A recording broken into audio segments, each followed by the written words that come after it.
जय श्री राम मेरे सभी भाइयों को। जैसा कि आप सभी का इंतज़ार करना लाज़मी है, तो आप लोगों को पता ही होगा कि एमपी पुलिस कांस्टेबल का रिज़ल्ट जो है तो डिले पे डिले होता जा रहा है। यानी कि 17 नवंबर 2023 को विधानसभा का चुनाव है, जैसा कि बच्चे-बच्चे को पता है। तो चुनाव के पहले तो ये एमपी पुलिस कांस्टेबल का रिज़ल्ट हो या कि स्टाफ नर्स का रिज़ल्ट हो, पैरामेडिकल स्टाफ ग्रुप 2, 3 काफ़ी ज़्यादा रिज़ल्ट्स को यानी कि होल्ड करके रख दिया गया है। तो इन सब की वजह के बारे में हम जानने की कोशिश करेंगे इस वीडियो में। तो चलिए शुरू से शुरू करते हैं आज की इस बकचोदी को। तो जैसा कि दोस्तों आप लोगों को पता होगा कि विधानसभा का चुनाव है, तो ये जो विधानसभा का चुनाव होता है ये मुख्यमंत्री वाला चुनाव होता है। इसमें कई विधायकों का चुनाव किया जाता है, जो कि आम आदमी द्वारा वोट दिया जाता है। उनके वोटों के आधार पर एक यानी कि विधानसभा का गठन होता है। यानी कि दोस्तों जिसकी सीटें ज़्यादा होती है, बहुमत दल पर नेता होता है, उसका जो है मुख्यमंत्री नियुक्त हो जाता है, जिसके भी विधानसभा में सीटें अधिक होगी।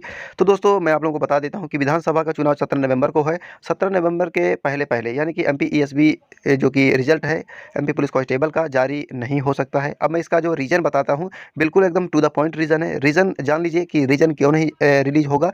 क्योंकि दोस्तों मामा जी को ये पता है कि देखिए दोस्तों, कोई भी हो यानी कि आप ही सत्ता में रह के एक बार ये सोचिए कि जैसे कि आप लोग यदि मंत्री हैं और आप चुनाव जस्ट उसके पहले, चुनाव के जस्ट पहले रिलीज़ कर देते हो, और चुनाव में यदि यानी कि बहुत से कैंडिडेट्स ऐसे होंगे जो कि फेल हो जाएंगे, मतलब कि उनको रिटन टेस्ट ही उनका नहीं निकल पा रहा है, फिजिकल के लिए क्वालिफाइड ही नहीं हो पा रहे हैं, वो डिस्क्वालीफाइड हो जाएंगे, तो बहुत ज़्यादा सैड हो जाएंगे, दुख हो जाएंगे। यानी कि दुखित होने के बाद उनका गुस्सा होना लाजमी है सरकार के प्रति। सरकार से जब गुस्सा हो जाएंगे तो उस सरकार को तो वोट बिल्कुल नहीं देंगे।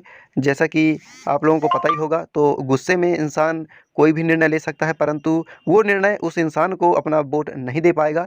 तो यानी कि मामा जी को ये एनालिसिस है कि गुस्सा लाज़मी है और गुस्सा का शिकार मामा जी की सरकार में पड़ सकता है, जिस वजह से मामा जी ईएसबी का जो आधिकारिक पोर्टल में यानी कि एमपी पुलिस कांस्टेबल का रिजल्ट या कि जो कि और भी व्यापम के जितने भी रिजल्ट हैं उनको होल्ड करके रख दिया गया है। अब ये पुलिस कांस्टेबल का रिजल्ट और भी जितने पेंडिंग से रिजल्ट हैं, उनका जो रिजल्ट है जो कि चुनाव के बाद ही रिलीज़ किया जाएगा। यानी कि दोस्तों अब आप लोग मान लीजिए कि ये जो रिजल्ट आपका दिसंबर यानी कि दिसंबर के सेकंड वीक में आने की पॉसिबिलिटी है। जैसा कि 3 दिसंबर को तो रिजल्ट ही आना है, 3 दिसंबर को रिजल्ट आएगा, यानी कि फर्स्ट वीक में तो पूरा निर्वाचन आयोग पूरा व्यस्त रहेगा।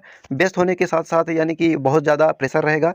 तो इसके बाद यानी कि सेकंड या थर्ड वीक में आपका, दिसंबर के थर्ड वीक में आपका एमपी पुलिस कांस्टेबल या कि एमपी में जितनी भी रिजल्ट्स होल्ड करके रख दिया गया है उनके रिजल्ट आने की 90% संभावना जताई जाती है दोस्तों। क्योंकि मामा जी ये नहीं चाहते हैं कि आप लोग रिटन टेस्ट में फेल हो गए हो, फेल होने की वजह से उनको वोट, उनकी वोट में कटौती हो जाएगी। देखिए दोस्तों, एक सरकार का गठन आप लोगों को बहुत ही अच्छे तरीके से सोच समझ के अपना मतदान देना है। यानी कि दोस्तों आपको वोट अवश्य देना है, चाहे आपके घर में किसी प्रकार की कोई सिचुएशन हो, चाहे आप कुछ भी हो, 18+ हो, यदि आपका वोटर ID बना हुआ है तो आपको वोट डालने अवश्य जाना है। मैं किसी पार्टी विशेष का नाम नहीं लेना चाहूँगा, ना ही मुझे किसी पार्टी में इंटरेस्ट है, परंतु जिसकी भी सरकार बने वो 4 पॉइंट्स को, मतलब आप लोगों को मैं बता रहा हूँ कि 4 पॉइंट्स को आप लोग ध्यान में रखकर ही वोट दीजिएगा। पहला पॉइंट जो है, गुणवत्तापूर्ण स्वास्थ्य, शिक्षा एवं अन्य सुविधाएं देना, ठीक है। दूसरा पॉइंट, युवाओं को रोजगार देना। तीसरा पॉइंट, अपने राज्य में भ्रष्टाचार न होने देना। चौथा पॉइंट, बेहतर कानून व्यवस्था बनाए रखना।